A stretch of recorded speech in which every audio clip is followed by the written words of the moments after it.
नमस्कार दोस्तों, आपका एक बार फिर से स्वागत है आपके अपने चैनल एसआर के वीडियोस में। दोस्तों, आज मैं लेके आया हूँ आपके लिए खास खबर IRCTC आई पे की। जी हाँ दोस्तों, IRCTC आई पे वैसे तो काफ़ी पहले लॉन्च हो गया था, लेकिन इसका IRCTC ने रीलॉन्च किया है अभी फरवरी 2021 के महीने में। और इस बार इस आई पे की खासियत यह है कि इसमें ना केवल आपको टिकट बुकिंग करने में समय की बचत होगी, बल्कि रिफंड में भी समय की बचत होगी। जी हाँ दोस्तों, तो आइए देखते हैं कि क्या है वह प्रोसेस जिससे आप आई पे यूज कर सकते हैं। तो IRCTC आई पे गेटवे के थ्रू टिकट बुक करना बहुत ही आसान है। इसके लिए सिंपली आप पहले अपने IRCTC ऐप में जाएं। IRCTC ऐप में लॉगिन करने के बाद सबसे पहले जिस प्रकार से हम अपने ट्रेन जर्नी की डिटेल चेक करते हैं, आप अपने ट्रेन जर्नी की डिटेल चेक करें। जी हाँ दोस्तों, मान लीजिए कि आप नई दिल्ली से आगरा की ओर जाना चाहते हैं, तो आप अपनी डिटेल सर्च करें। डिटेल सर्च करने के बाद ट्रेन की लिस्ट आ जाएगी कि कौन कौन सी ट्रेन जाती है, और उसे सर्च कर अपना टिकट बुक कर सकते हैं। तो जर्नी डिटेल सेलेक्ट करने के बाद नेक्स्ट स्टेप आती है passenger detail. Passenger detail fill करें और आगे बढ़ें। अब आते हैं पेमेंट गेटवे ऑप्शन में। पेमेंट गेटवे ऑप्शन में जैसे ही आप जाते हैं, प्रोसीड पे को क्लिक करते हैं, तो उसमें बहुत सारे ऑप्शंस आते हैं और सबसे नंबर 1 पे ही ऑप्शन आता है IRCTC आई पे का।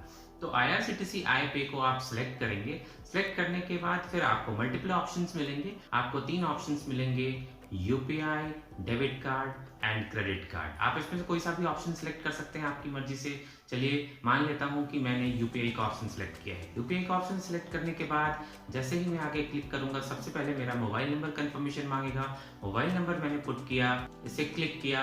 क्लिक करने के बाद नेक्स्ट स्टेप में, नेक्स्ट पेज पे आता है आपके यूपीआई वर्चुअल पेमेंट गेटवे का ऑप्शन। जी हाँ दोस्तों, यानी वर्चुअल पेमेंट एड्रेस यहाँ पे फिल करना होगा। आपने यूपीआई जिस पेमेंट गेटवे के थ्रू, यानी कि जैसे कि फोन पे, गूगल पे या जो भी कोई आपने पेमेंट गेटवे के थ्रू रजिस्टर करा रखा है, वो आपको यहाँ डालना पड़ेगा। एक नोट करने वाली बात मैं सिर्फ आपको यहाँ पे बता दूं, अभी फिलहाल में IRCTC आई पे गूगल पे के थ्रू पेमेंट नहीं हो रहा है। इसके अलावा बाकी सभी पेमेंट सर्विस प्रोवाइडर के थ्रू पेमेंट हो रहा है।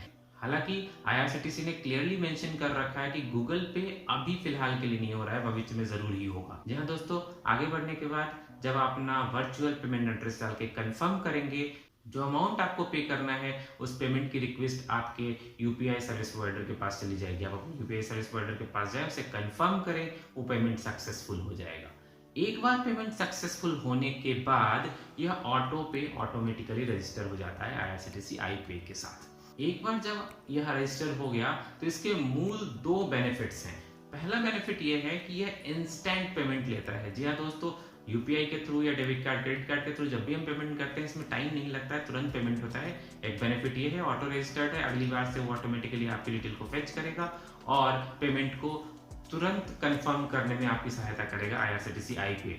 और दूसरा बेनिफिट ये है कि जैसा कि हम जानते हैं, यदि हम क्रेडिट कार्ड या डेबिट कार्ड के थ्रू पेमेंट करते हैं या यूपीआई के थ्रू पेमेंट करते हैं, किसी भी तरीके से पेमेंट करें, तो जब पेमेंट रिफंड आता है किसी भी परिस्थिति में, यदि हम टिकट कैंसिल करें, तो अलग अलग समय लगता है। अलग अलग समय के थ्रू वो पैसे वापस होते हैं। जैसे डेबिट कार्ड, क्रेडिट कार्ड है, तो हो सकता है वो 7 दिनों से 12 दिन तक का समय लग जाए, या यूपीआई के थ्रू पेमेंट किया है तो भी 1 से 3 दिन तक का समय लग सकता है। लेकिन आई पे के थ्रू IRCTC का दावा है कि इससे यूजर को पेमेंट करने और पेमेंट का रिफंड लेने दोनों में ही सहूलियत होगी और आसान बनेगा। जी हाँ दोस्तों, IRCTC का कहना है कि इससे जल्द से जल्द पेमेंट वापस आने की संभावना रहेगी। वैसे तो यूपीआई के थ्रू अगर हम ज़्यादातर पेमेंट करते हैं, अगर उसमें किसी वजह से कैंसिलेशन होती है, तो रिवर्सल भी इंस्टेंट होता है। दोस्तों, आप इसे यूज़ कीजिए, यूज़ करके IRCTC के बेनिफिट्स को उठाइए।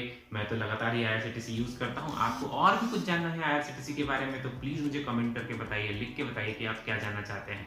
उम्मीद करता हूं आपको ये वीडियो पसंद आया होगा। जब तक मैं आपके लिए अगला वीडियो लेकर आऊं, तब तक के लिए आपको नमस्कार, जय हिंद, वंदे मातरम।